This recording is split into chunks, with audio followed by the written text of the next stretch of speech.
Welcome to part 3. Welcome to part 3 with me, Mallorca Lee. Oh no, you're Mallorca Lee. Mallorca Lee and Dream Frequency.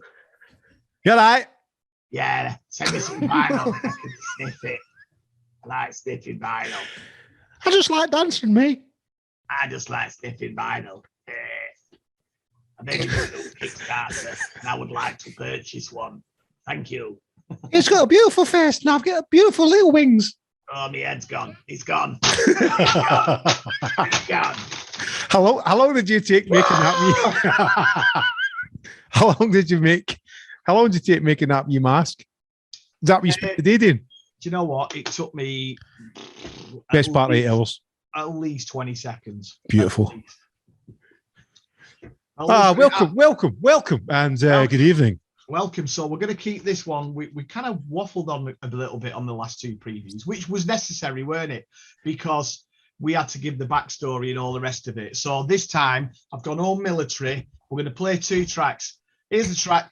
Bye. Yeah. Thank you. Bye. Good night. Back is goodbye. But we can't have a simple 5-minute conversation, can we, mate? Get myself comfy in the lotus position. Right. What tracks are we listening to today, my friend? So, we've got all the tracks, and I guess we're still tweaking the playlist. But as it stands just now, we're going to be playing tracks 5 and 6 from the album, subject to change. And those 2 tracks are Hey DJ and Coming On Strong. Yes, I remember them. Remember them well. I remember him well. So, Hey DJ, we were kind of going for that kind of 91, I'd say 91-ish kind of sound. 4/4 kicks, rave stabs straight down the middle. Ooh. Yep.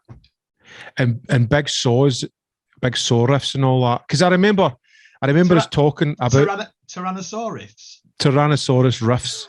And I remember it, but I remember us talking, and we said, these 2 tracks are a slightly slower BPM than the previous 4 that we've previewed. And that was a deliberate, because we'd spoke about, we don't want everyone, full on 100 miles an hour. We're tapping back into our early 90s rave roots with these. Yeah, exactly. And also, if you have everything absolutely 100 miles balls deep, there's no light and shade, is there? Aye, because I'm safe in saying, our love for electronic dance music is obviously, acid house, but then before that, all the synth pop stuff and all that, we've got a mutual love for, Simple Minds, Ultravox, Depeche Mode, Gary Newman. We've got an appreciation for that, but obviously dance music's like, I don't know, acid house and rave, but this is really tapping into that 1991 kind of sound, I think. Yeah. Hey, and Cliff Richard, Wired for Sound. Well, Wired for Sound / Devil Woman. That's Cliff. That's Cliff in a bottle for me. And obviously the Christmas Miracle one or whatever it was. Mistletoe and Wine. Beautiful song. See that with a 4/4 behind it, mate. You wish you'd wrote that. I know, mate. I suppose Hey DJ is our interpretation of Mistletoe and Wine. Christmas time. Hey DJ. Mistletoe and Wine. Hey DJ. Hey Cliff, where's the bass? And then just Cliff popping one. Hey, where's the bass? Hey, what was in that punch? Anyone for mixed doubles? Love. Cliff, you're out your fucking tits, man. Got myself a crying. Ultra frequency. Watch out, Cliff. Got myself Fucking hell, on a bit. Elvis has just entered the building. And this, guys, is why it doesn't take much for me and him to just go. Woo! You go off on one. I know. I actually forget we're actually meant to be serious and talking through the track. But again, going back to this track, right? Hey DJ, it was like big saws, and I remember like getting like the old drum fills and all that we would program in our 909s and all that. That was a kind of thing with this. Yeah. You know, and then like the samples and stuff like that were used. Yeah, I think did you actually program the actual 909 kicks and everything off the machine? I think we take it off. Just to get the kind of fills and the rolls and all that kind of thing. Because remember we were talking about like the stuff that you had done in your early Dream Frequency stuff, and just that kind of when you would program the 909 to do the fills, where it's a lot easier to program it in the drum machine than it is actually programming it in your DAW. You get that kind of groove. It's all about groove, Mal. Groove. It's all about the groove. And I mean, this just kind of slows things down, but it's still got that kind of rave feel about it. Yeah. So we'll just jump right into it. Yeah, you know what? You took the words right out of my mouth again. Okay, guys, this is the fifth track. Isn't it? Yeah, fifth. Yep. Yeah, fifth. Number 5, Hey DJ. Here we go. Mixed doubles. Hey DJ, where's the bass?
So that was Hey DJ.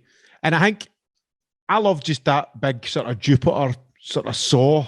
Yeah. Feeling all that. Yeah. It's really kind of, I guess it's like Belgium kind of style was the first time I heard it. That kind of Prague, almost Prague corn, loads of acid. Yeah. You know, all that kind of genre, which I really, really liked. Aye.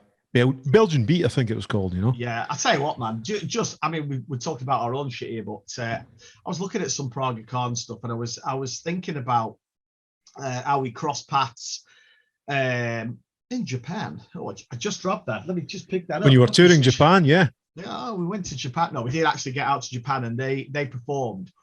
And I believe I might have seen them in England as well, but they were amazing. I tell you what, they never really get mentioned for like the rave PA, but you ask Big Joe Deacon of Metro fame, the best PAs, well, he might say something different now, because obviously time marched on, and then he might have, said the likes of yourselves and whoever as well. But at that time when we were going up, he said they were the bollocks. Prague and I agree with him. There was so much energy on stage. They were amazing. Yeah, and they had the singer Jade For You, didn't they? Aye. I think they done that big saw Moog Jupiter saw bass line things, and they also did the big pianos and the woo, yeah. Yeah. And again it was that rave absolute switch, no just like bang. Yep. Have that. Yeah. But I suppose all of that kind of stuff, we were in producing this album, as much as we were mining Dream Frequency and Ultrasonic for inspiration, we were also looking further afield, like your Praga Cans, like your Love Decades, early raves stuff, that tracks when we were ravers. Yeah. Tracks that we were going, fucking that's amazing. It wasn't like exclusively, I don't know, let's try and just rehash what we've done before. We've just took the essence of rave and all these inspirations that inspired us. Yeah, and also like doing things like on a producer tip, you know, chucking plugins on and effects that we didn't even know what we were looking for, but when you just put it on, you both go, "Whoa, check that out!" Yep, 100%. Things that filter across and make your mouth go. Aye, give you the bass face. Yeah, like on that, like you're saying, like on that sort of Jupiter kind of saw riff, you added a lovely wee filter on it and all that, which I think started off with us like thinking about how it would sound if we were EQing it on a desk, and then you went, hang about, what about some of this? Yeah. I've always been a fan of that. It's just such a simple trick. Just movement on things that you can have one riff going, but it's just just keeps it interesting and keeps it alive. You know, even though it's the same thing, it's just keeping it interesting. And then I suppose even on the vocal tip for me, for the sort of MC vocals that I put down this track, I was very much influenced by like your, what did you call it, the Digital Boy, that kind of thing, you know, like where's the bass and stuff like that kind of early couple of lines, you know, just peppering it in there. Yeah. You know, all in all, giving you another classic hit for the dance floor to dance away to, you know. We've already put it in for an Ivan Novello, really, haven't we? Well, I mean, I'm prepared for a Grammy for this. Is that too much to ask? We've already smashed a Kickstarter. I'm ready for big things, Ian. Oh, the Briss Award goes to. Oh, Ian, you're just like that. Oh no. Well, it's going to. Doing the brand. Me and you patting each other on the back, drinking champagne, and some fucking Morpheus erogenous. It's just somebody. It's just by what is it? They're no any sex. They're just asexual. Some asexual guy who plays the spoons and sings ancient Egyptian hymns wins it, and we're just fucking. We've been ripped off. No, we'll do a Brandon block and just aye, fucking drink over him and all that. Ronnie, who? Fuck you. Try and grab the crotch. Huh? Oh, easy now. Moving swiftly on. Oh, hey, listen. We are getting together on the 27th of November. Yes, we are. And this is going to be the first gig. So this is the flyer for it. High tech. Didn't even have to do any editing there, did I? Look at him. He's on. Look at it. So this is going to be another great 1994 night, and also, I mean, crikey, Dream Frequency and Ultrasonic together. This first PA we're going to do, and I'm not joking. It's going to be great for me because I'm just going to be behind the keyboards, shouting the odd bit of shit, doing my thing on the music while letting us worry about it. If Cherie and Ross have to remember what they're singing and thingy, so it's brilliant. I'm loving it. No, it's going to be amazing. The energy in that PA, man, it'll just be a fucking hell. Yeah, when we whittle it down to the tracks, and obviously to try and get a sort of live recording to possibly do something with. We're going to video it as well, but it's genuinely going to be a lot of first. Hopefully, the first of many, Ian. Ultra frequency, yeah, depending on how I feel. See how this goes. If you can handle me, you know, the backstage in the dressing room gets quite intense when I'm meditating, you know. See, the thing is, right, before every gig, I know I'm going to have to get in front of you, go, Mal, you're a tiger! I'm a tiger! I'm a peacock, Ian. You need to let me fly. Let me fly. Just like, you're a tiger. I'm not a tiger. I'm a peacock. Let me fly. I'll be getting your beast in you on stage, and then you break down like, he bullied me. No, but I mean, we're bringing. It's not just me and you's skills on this occasion. We're bringing Cherie up to sing, and we've got Ross up to sing. Yeah. You know, and it's really going to be a brilliant album showcase sort of thing. I'm really looking forward to it. Yeah, no, honestly, I've stood behind this man when he's been going mental, and I've just thought, I'll have a bit of that. I'll buy that. I'll buy that for $1. Yeah, so I'm really looking forward to it. So get yourself a ticket and be part of the recording. Because I think it would be brilliant just to record that. I don't know at this stage, obviously, until we hear the quality of the recording and what we're going to do with it, but we've got plans to use that to either help promote the album or, I don't know, include it as a bonus track or something, you know? Yeah. We're going to actually record it professionally, and then do a bit of a showcase really with it. Yeah. So, yeah. And could you imagine? But we spoke about this before, right? But imagine if we got together and done this back in the day. It would just be like fucking. It would be mental, man. Do you know what though? I've thought about this, and I do believe, like in a hippie kind of way, that you do things when it's right. Yeah, things just work out. Maybe we're totally different people. Then I was quite insular, not in a I don't want to work with anybody else. I wish I had actually. That's maybe one of my regrets is maybe I'd have done more collaborations instead of just. But your whole focus back then was ultrasonic. Well, I don't know about you. I totally agree. That's what you're doing. And it's not like you're pushing anybody out. It was just so focused and thought of. And also, communication wasn't. We didn't have any communication. Yeah. You had a possible phone number. That was about it. Or, yeah. A mobile phone if you were flash. Yeah. No, but you're right. And when we were on the road, and I'm sure you were the same as us, your sort of crew on the road, it was very much that was the gang, that was the posse, and everybody else, it was like, how you doing, mate? That was it. But before that, you partied with the people on the road. After the gig, you partied with the people you were on the road with. It was very much. Oh yeah, 100%. It was like like a team, weren't it? Yeah.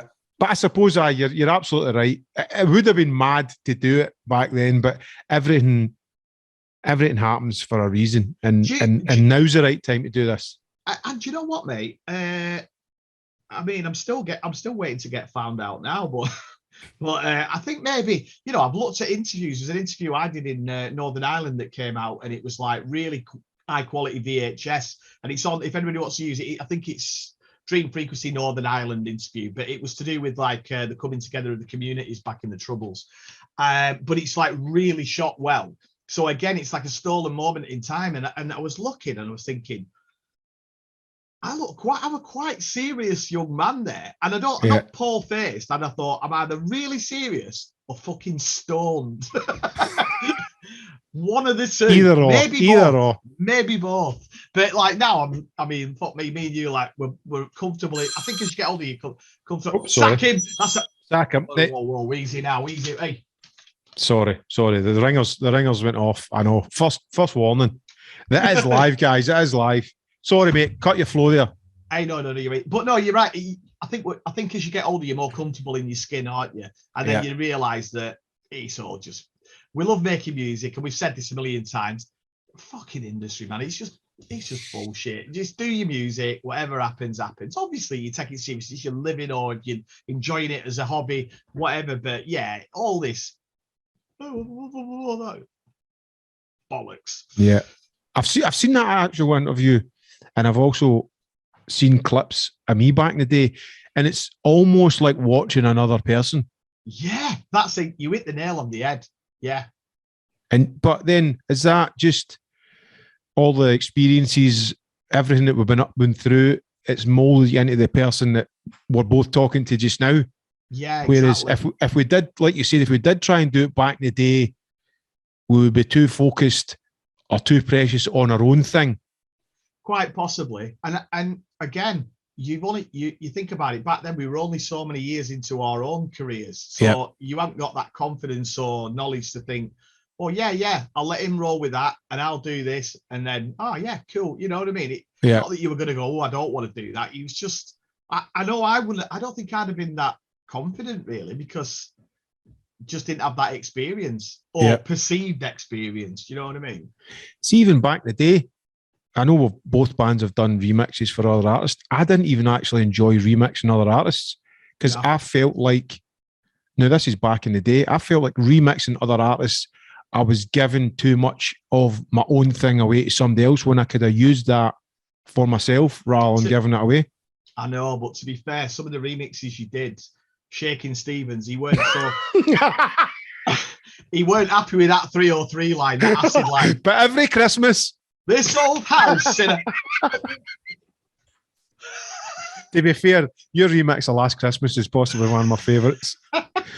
No, but I was getting all serious here and you just fucking shot me right down. Like to keep you grounded. Yeah. But Oh, you're right though. You're right. I did a couple of remixes and it was like, oh, bloody hell, yeah. Are they gonna like it? It's a weird one, isn't it? Right, and also I should have kept that for myself. You know, when you do something and you're really pleased with the remix and you're just like, well, Hey, all that's here's a story for you. It's just flicked into me. I had a little showbiz story for you. I can't really name the artist because I'll probably get sued. He's a really credible techno artist, right? I always think he's a bit of a weirdo, but I don't know him personally. But anyway, he's a bit of a credible artist. I'll tell you who it is after. You'll have to guess. Guess in the comments. What year? What year are we talking about? Is it still happening now? Yeah, he's still going now, but he's very underground and elusive and a bit of an enigma. He's one of them. He's not in the public. He's out there. And he makes a lot of electronic music, you know, weird electronic music. Fair dues. But there's a guy who used to know him right well. So we're talking early night. We're talking about 1991. And like I say, he's not out in front. He's quite, if I told you who he was, you go, oh yeah, I know of him, but I don't know all his work. But anyway, but this lad who knows him, he said his name, got friendly with him. He did a remix, right, for some major label because he was obviously the hot flavour of the month, even though he was like banging underground techno and whatnot. And apparently he hadn't done the remix and it got to the deadline where the guy, we'll send a courier around for it on the door. And he literally, that's it. Yeah. And he literally, this is the story I got told, he literally had a load of demo stuff that he'd done. And the knocks on the door and he went, yeah, that's it. And you just gave him a demo track? I just give him a track. And they released it? Well, they must have. Fucking hell. We missed a trick there, didn't we? Mate, that's how it's done. Aye. Yeah, so if you think you know who it is, put it in the comments. Post in the comments below. Yeah. So moving on, the next track, which would be track 6 on the album, is still keeping on that. The last one was 130 BPM. This one's sitting at about 133 BPM, slightly faster. Yeah. And I guess again, keeping on that early rave tip when, that way when you look back at old videos and all that and you just see people, you just know they're into acid house, they're into techno, they're into hip hop, they're into all sorts. When everything, there wasn't any rules or genres, it was just like, have some of that. I think these two tracks kind of fall into that category when it was just a free for all. Yeah, no boundaries, and there wasn't that specific pigeonholing like there is now, or was back, in the sort of mid-90s. And this encapsulates that, doesn't it? It kind of reminds me, some of the chords of this remind me of that kind of period of what you said, and flashes back to, playing the tunnel as before we even got Debbie as Dream Frequency, and we'd be on the same bill as Nomad, and us looking up to them thinking, oh my God, yeah, they've had a big. They've been in the charts. Yeah, I think that was on the same night that I've told many times that I'm walking in with my keyboard with Dream Frequency on, and the Scottish lassie's like to a mate, who's that? That's Dream Frequency. They're fucking shite. You're just like, that's what I needed. Yeah. Feeling great about playing. No, but you played like, I remember you telling me like Tin Pan Alley and all that. Yeah. In Scotland and stuff. That was an amazing club back in the day. That was the fucking club. You know what though? The seeds were sown there because there was I was thinking about this the other day, Tin Pan Alley, and there always used to be a little crew there. Because it was probably like, like there's a few just normal punters buzzing about that as well. And there was always these few lads, and as soon as I set my keyboard, they'd always, and excuse my Scottish accent, they always come on, they go, have you got any heavy techno? Are you playing any heavy techno? They were there for the music, man. That was the first, we spoke about this before, but that was the first club that I went to that I seen the full dance floor facing the DJ. I'd never seen that before in my life. And Glasgow was a European city of culture, and the clubs were open to 6 o'clock in the morning. So we would finish at the metro and drive up to Glasgow to get an extra 4 or 5 hours clubbing. And I remember the first time I went to Tin Pan Alley and everybody was dancing facing the DJ. And I have to say, it kind of freaked me out when the first time I saw that, because it was almost like, I don't know what I was thinking, you know, like robotic, everybody hypnotized towards the DJ and everything. Yeah, it was. We'll never forget it. Yeah, it's mental, isn't it? Yeah, that is crazy. But I'd like to think these tracks would fit in back then, because it's very much influenced by that early rave scene. Yeah. Should we give him a blast? Hit play. This one is track 6. Coming on strong with the hardcore power.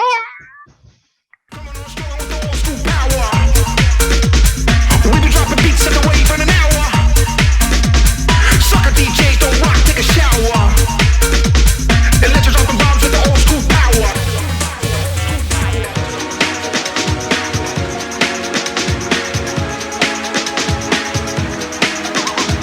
Power, power, power, power, power, power, power. In the name of love, come together in the name of love. Come together in the name of love. Come together in the name of love. Coming on strong with the old school power.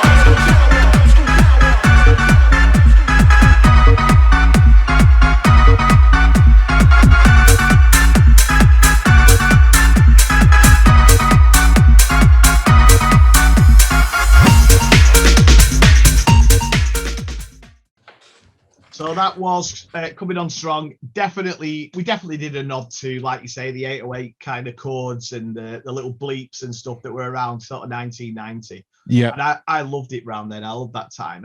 To me, that was me. Not that I've always been a raver, me. I've always been a raver, but I was a genuine, you know. I've always been a fucking raver. Fucking love it.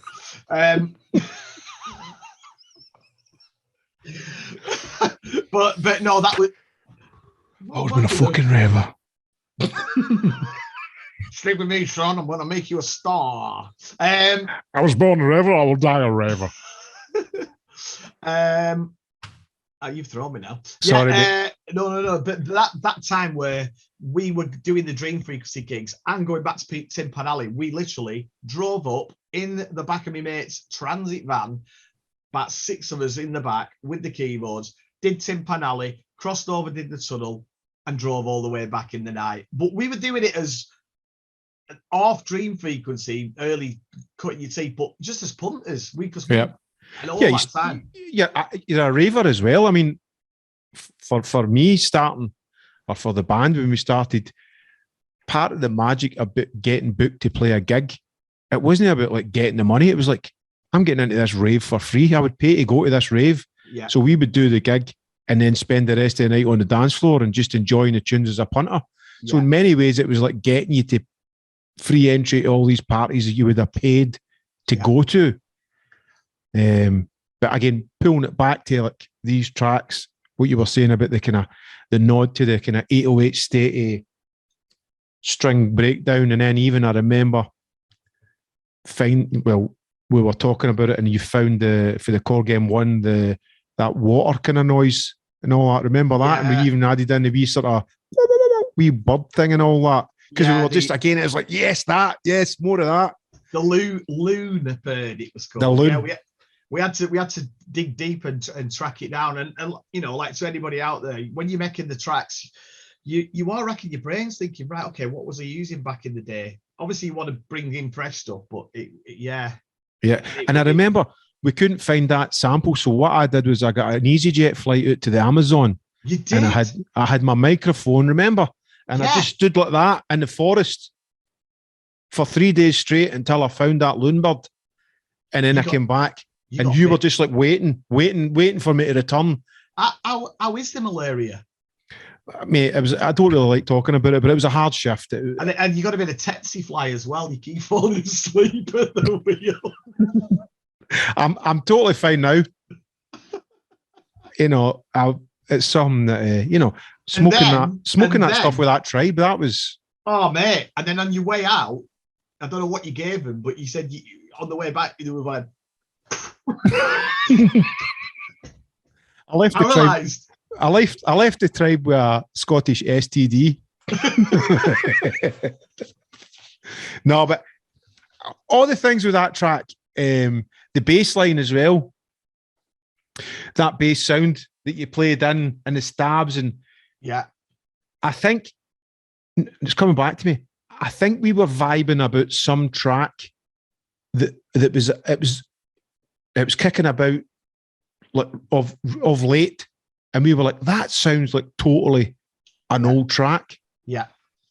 And then I think after we spoke about it that night, I think I sampled this famous kind of Stone Roses type loop and a couple of the samples, and I sent you it down for a laugh, but it was because we were talking about it. Yeah, yeah. Remember, and then we just sort of expanded on it, and then it became the Coming On Strong track. I'm shoehorning this in here now because I do only not bigging myself up. Well, I am, but just because I just find it quite mental. Is so some young kids covered Love, Peace and Harmony that we did, and it's what my point is how we're looking for the old sounds and everything, and now there's a whole generation who've come through 30 years later, and they're looking back and getting the kind of sounds. And they've covered Love, Peace and Harmony. If anybody doesn't know the track, just Google Love, Peace and Harmony Dream Frequency, and there's a video, and it's quite a slow soul to soul. And they've took the lines out of it, and he's made like a bit of a piano, jaunty piano, and a bit of a 303, and a guy called Ben Helmsley, and it's Radio 1's hottest dance record this week. And I thought that's crazy. But I hope you're getting the publishing. Apparently so, yeah. But that's brilliant. But they've been influenced by a track that you done nearly 30 years ago, or probably 30 years ago.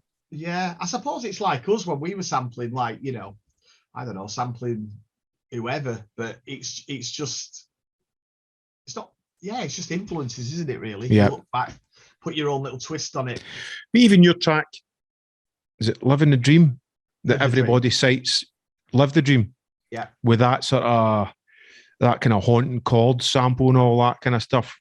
Yeah. I mean, everybody kind of rates that as a big influence on them, sort of thing. Yeah, there's a big German techno guy, Karl Brenner, I think it is. He put it in his top 100 most influential techno tracks, which is weird because I was just making that. I wasn't particularly going, yes, I'm going to make techno, because it wasn't even about that then. Like you say, it was genre busting, weren't it? We just made what we thought we wanted to make at the time. What you'd like to hear. Yeah. And when you made that track, was you like making tracks that you were out at a rave or something like that, and it was just a mishmash, it was in your head, all the things that you'd heard, and you were like trying to recreate that? Yeah, 100%. And I tell you what, when I think about making Take Me and Feel Surreal, if you come to a point where, when I said like you're a raver, if you've got a music sort of go on to have some sort of musical involvement in the music scene, you're a raver and you're a producer, or you start making records. That period in my time was exactly when I felt one of the most important. I was living it 24/7 and making music, and I'm sure you must have had a period doing the same where when you eat, sleeping, and shitting music. That's just 24/7. Yeah.